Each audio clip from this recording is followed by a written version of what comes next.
tes avis personnels au profit de la Constitution. Affaire bi lu mu naqadi amuñu choix, le Conseil a déjà décidé. On applique les lois du Conseil parce que la décision du Conseil n'a pas de recours. Donc, qu'est-ce que vous voulez qu'on fasse? Si aujourd'hui, on s'appuie sur les erreurs du parrainage pour dire non, il faut tout remettre en cause, c'est-à-dire qu'on n'a aucun respect pour la Constitution. Il y avait des erreurs sur le parrainage, exactement. Il y a eu des erreurs. Si vous parlez de l'élection, c'est condition, monsieur Jean. Attends. Allez-y. Dans un match de football, il peut y avoir des erreurs qui créent sa défaite. Mais da ngay dépasser défaite bi nekk ci leneen de continuer sa vie politique. On ne va pas avoir comme prétexte des erreurs pour renoncer les élections. Parce que là, le problème, les gens veulent s'appuyer sur des erreurs du truc.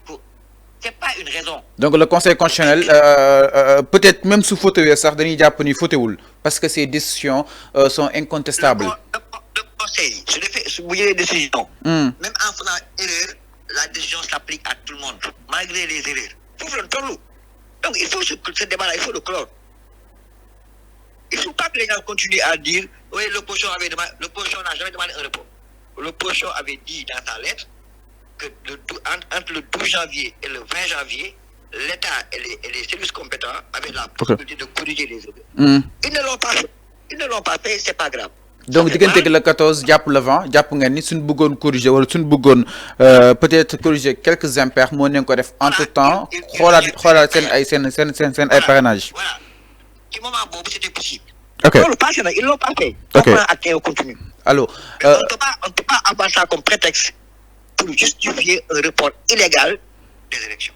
Alors mais le cas de Karim Wade aussi monsieur Jean dafa nekk benn cas bu xaw spécifique exactement ñu bëri jàpp neen dañoo bëgg réparer une injustice teg ko indi benn injustice par rapport ak ces candidats yi nga xam ne itam jot nañ jàll déjà le cas de Karim Wade mu nekk cas bu xaw spécifique waxoon nañ que ni naa toog droit di yëngal Sénégal wala kon di tenir le pays en haleine exactement est-ce que Karim réussir ko à un moment donné parce que yéen tout le temps yéen tamit ñu leen di attaquer parce que ku nekk xam na ni PDS ak Mimi Touré ce n'est pas le grand amour. Non attends Fallou, le débat du PDS là moi il m'intéresse pas parce que c'est un petit débat. Franchement le débat du PDS là c'est un petit débat, il ne tient aucun pays en haleine. Maintenant, ils n'ont qu'à faire leur communiqué, faire leur bruit, continuer à dire oui, sans Karim, il n'y aura pas d'élection. Sans Karim, il y aura élection bel et bien. Maintenant, on verra. Mais jàppoon ni tey taxawaay Karim Wade tey moo waral tey amul ñu élection yi justement ce 25 février. C'est pas taxawaay Karim Wade, c'est un complot entre Karim Wade et Macky Sall qui nous a conduit à ça. C'est un deal entre eux qui nous a conduit à ça. Donc, il y a affaire de caaxaan là quoi. Karim Wade, lui, il n'a aucune preuve. Il a fait un parjure, c'est confirmé. Il n'est pas de nationalité sénégalaise, donc voilà, on est candidat. Dès que le candidat, la page est tournée. Maintenant, s'il a voulu jouer au complice de Macky Sall pour perturber le schéma, oui, ça, il a réussi. Parce qu'il a été. C'est même pas lui qui l'a réussi, hein. C'est même pas lui. Si Macky Sall ne voulait pas que ça passe, ça ne passera pas. Parce qu'il a fallu que 80 députés de l'APR votent pour lui. Donc c'est Macky Sall. Karim Wade est un petit jeu, est un petit élément dans ce jeu-là. Si Karim Wade avait déposé sa demande de commission parlementaire avec ses députés et que l'APR n'a pas, le Benno Bokk Yaakaar n'a pas voté, et qu'on nous diable, c'est parce que Macky Sall voulait lui-même profiter de ça. Donc c'est Macky Sall, c'est pas Karim Wade. Karim Wade, moi, n'est pas un enjeu pour moi. Voilà, nekkul koo xam ni daf ma jaral débat yu bëri parce que li kaw li bëri defu ci dara. S'il n'y avait pas les députés de Benno qui votent la résolution, Karim Wade ne peut rien faire. Donc Macky Sall voulait chercher ben prétexte jaarale ko ci Karim Wade exactement. C'est Macky Sall qui cherchait une porte. Il a commandé. Macky Sall cherchait une porte. Il a commandé la porte au PDS. Le PDS a construit la porte et Macky Sall l'a ouverte. C'est tout. Ok. Alors aussi c'est un jeu d'enfant, hein. Alors, un jeu d'enfant. Il faut Monsieur Dieng aussi, à la dernière minute, nous savons que cette commission a été dissoute au sein justement de l'Assemblée nationale. Du monde Dieng que le procureur Abdou Karim peut-être bidadi li nga xamné que modi taxaw à la dernière minute ci plainte bu li nga xamné que modi bu Cheikh Ndiaye, un des juges qui ont été accusés justement de corruption. Ba jangal nga ci def concrètement. Xam nga lolu lepp da fay wone ni c'est Macky Sall qui manœuvre et qui manipule. Parce que la commission d'enquête biñ ko taxawalé 24 heures après, le juge Cheikh Ndiaye a porté plainte. Ok. Si le procureur n'a tardé à réagir, parce qu'il a reçu des ordres. Ah bon? Ah, donc da nga jàpp ni le procureur dafa waroon instruire si saa si la plainte de Cheikh Ndiaye. Quand tu reçois une plainte d'une autorité aussi importante que Cheikh Ndiaye, plainte bi di adressé wu à des personnes comme Karim Wade, avec comme corrupteur Amadou Ba. Mais c'est pas n'importe qui. Lors du procureur non payé, on lui a dit tais-toi. Tais-toi et laisse-nous manœuvrer. Il s'est pu, il a manœuvré. C'est une commission parlementaire de changer la loi. Alors, quand maintenant Macky Sall s'est rendu compte que l'affaire Diallo, parce que le conseil l'a invalidé, il a dit au procureur, saisis-toi pour faire disparaître la commission parlementaire. Tout ça, c'est de la manœuvre de Macky Sall. Du début à la fin de cette affaire-là, c'est Macky Sall qui est au début à la fin de toutes ces manœuvres et manipulations-là. C'est clair et net. Le procureur, s'il s'est tué, on lui a dit tais-toi. S'il a pris le dossier en main, on lui a dit entame la procédure. Et effectivement, la loi dit quand une instruction est ouverte, la commission disparaît. Donc, c'est des affaires qui sont très flagrantes. Donc, tout ça pour ça. Peut-être pour que société l'on taxaw duñ convoquer bay abroger li nga xam nek modi ay décret présidentiel. Voilà. Donc l'on règle. C'est Macky Sall qui cherche à retarder le processus, qui cherche à saboter le processus, mon règle.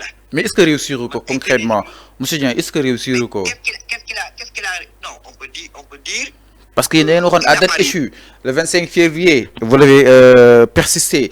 Il y a une coalition de sax commencé une campagne et dans d'autres. Non, ñun ba léegi ba fa di wax ak yow nii dañu jàpp ni la légalité et la constitution exigent que les élections se datent le 25 février. Maintenant, le réalisme politique, le réalisme veut que nga xam ne aussi déroulé bi ñi ko war def ils ont tellement saboté le processus que certainement on ne pourra pas le faire le 25. Mais le conseil a été clair. Même si le 25 n'est pas possible, vous avez le temps d'organiser avant le 2 avril. Et nous, on s'en tient à ça. On s'en tient au principe que le 25 est date normale, mais si les conditions ne sont pas favorables, les délais sont suffisamment bons pour que l'État organise les élections dans les meilleurs délais. Et les meilleurs délais, c'est avant la fin du mandat de Macky Sall. Après, il y a des débats et des appréciations. C'est du clair comme roche. Ok. Alors, dans ces meilleurs délais, si on me dit exactement, le Conseil constitutionnel mu jël benn décision. Allô oui, meilleur délai yooyu noonu la ñuy ñëw monsieur Dieng par rapport à la décision du Conseil constitutionnel. Alors ñu bëri jàpp ni allo monsieur yaa may dégg. Allô oui. Allô, vous me recevez? Allô oui, vous me recevez? Allô, donc allô oui monsieur Dieng, vous me recevez?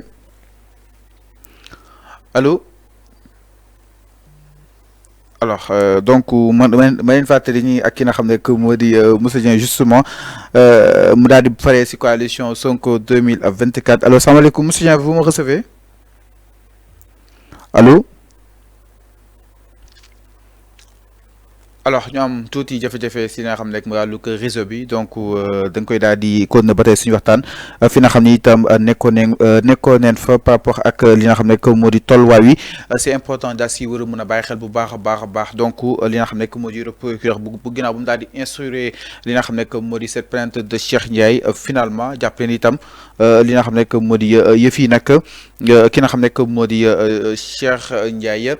bu mu ginnaaw bu mu daal di porter plainte si kanamu yoon ak wàllu yoonal jàppale ni itam fu mu toll nii commission d'enquête bi dissoudre nañ ko fa nga xam ni itam mooy zaanu assemblée nationale le reste ñu daal di xaar exactement ana fan lay daal di mujjee par rapport ak ces soupçons de corruption yi nga xam ni itam ñu si daal di tudd ñaari juge exactement. Alors monsieur Dieng ñu daal di wéy suñu waxtaan sànq nga ne aussi le conseil constitutionnel décision bi nga xam ni itam jël na ko ñu bëri doon jàpp ni nekkul décision bu complet parce que ñu doon xaar li nga xam ne que mu di le conseil constitutionnel jàpp datu li nga xam ne que mooy élection yi nga jàpp ni est-ce que dafa bokk si ay prérogatives am wala kon est-ce que nekkul di tenir en compte par rapport dialogue bi nga xam ni itam président Macky Sall annoncé na ko allant dans ce sens.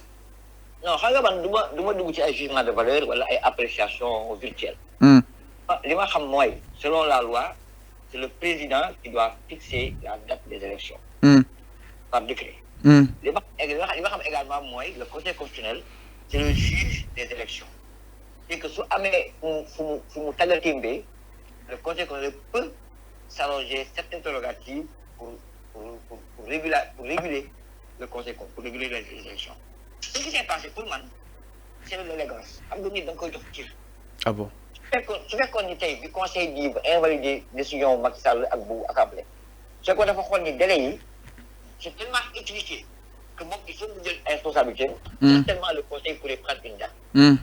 Moment bi mu invalider décision bi mais am na marge bu yaatoo pour que mu delloo ci président di ko comme que yaay sa date loolu cër rek la cër la. Maintenant il faut que le président le comprenne.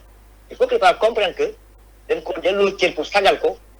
ak nangul ko li ko yàlla jox ci cër fii ak le 2 avril maintenant su comprendre loolu dafay comprendre ni c'est une élégance du conseil constitutionnel en tant que sage mu invalider sa décision ba pare ni ko noonu may na la nga tànn beneen date mais moom moo war a tànn une date bu conforme au processus et à l'échéancier mais su ko defulee kon egg ci yenn niveau yi bon on attendra le conseil mu jël beneen décision.